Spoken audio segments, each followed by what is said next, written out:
Our business performance capabilities bring together planning, analytics, and insights on a single platform to connect financial and operational data.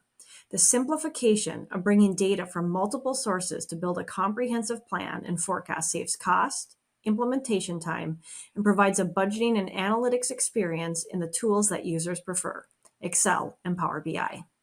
As organizations create their strategic plans, forecasts, and budgets, the richness of Power BI provides views, statuses, and easy filtering to access the different views of the company.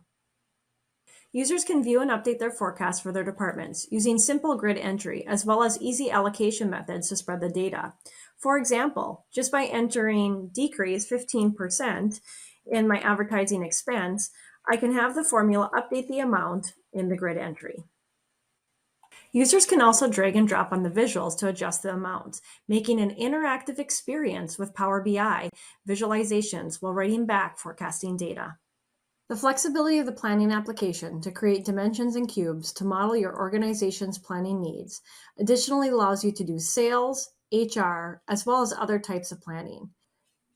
You can also model different what-if scenarios and plans and copy data as a baseline to get started quickly.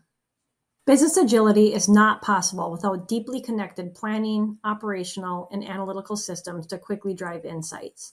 What typically happened quarterly and monthly is now possible in minutes and hours. The barrier to entry of this great experience is possible by keeping finance and business users in familiar tools, Excel and Power BI. Collaboration barriers are broken down by the ability to use Teams and Outlook. Time is saved with productivity using Copilot. Users get answers quicker by being able to interact using their natural language, and actions are automated using the low-code Power Platform. This is business performance in Dynamics 365 Finance.